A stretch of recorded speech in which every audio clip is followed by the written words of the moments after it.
Bonjour à toutes et à tous. Vous êtes sur Cartoonade, une chaîne que j'ai créée en janvier 2016. J'ai appelé ma chaîne ainsi en référence au mot cartoon qui témoigne de l'univers de l'image animée, qu'il s'agisse de 3D ou de 2 dimensions. Je suis un autodidacte car le dessin animé, c'est un mode d'expression que j'ai découvert un peu par hasard. Effectivement, je n'ai pas été formé à ce genre d'activité pendant mes études. Titulaire de Master 2 professionnel en informatique délivré par l'Éducation nationale et d'une licence professionnelle en design délivrée par le ministère de la Culture et de la Communication, mon parcours scolaire rentre dans ce qu'on appelle ordinairement les longues études. Le plus dur n'a pas été de les finir, mais plutôt de les commencer. Après le bac, par exemple, mes études de design ont été ébranlées par certaines difficultés que j'ai fini par surmonter en partie grâce à l'équipe administrative et à certains enseignants de l'IRAV, l'école où j'étais scolarisé. Alors merci à vous qui avez cru en moi, je ne vous oublie pas. Une fois les études finies, par contre, je me suis rendu compte que la vie n'était pas forcément exactement comme on pouvait l'inspirer. En fait, alors que je n'étais encore qu'un petit garçon, j'avais des rêves plein la tête, des étoiles plein les yeux. J'avais par exemple envie de payer une magnifique maison à mes parents, de faire du bien autour de moi. Et pour cela, je comptais sur l'école pour me donner les clés de monde meilleur que je convoitais. Ici de milieu modeste, je me souviens de mon père qui me disait: je veux travailler dur pour que mes enfants fassent des études et qu'ils aient une vie meilleure que la mienne. On entend encore souvent cela de nos jours, justement. Des parents qui veulent se sacrifier en quelque sorte pour permettre un avenir meilleur à leur progéniture.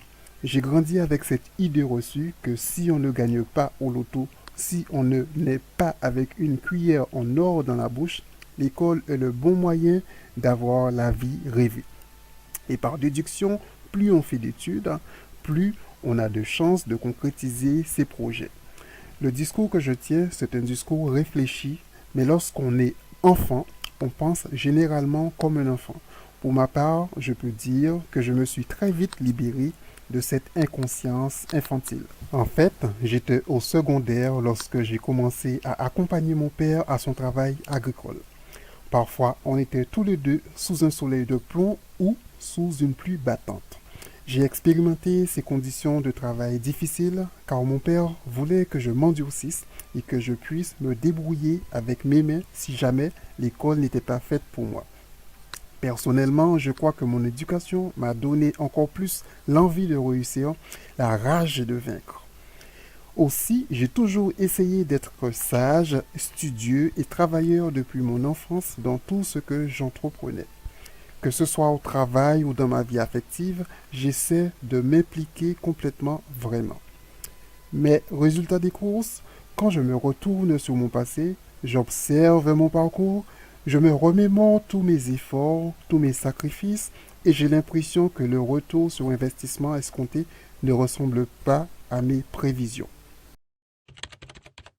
Et alors, avant, je me demandais souvent ce que mon pays peut faire pour moi.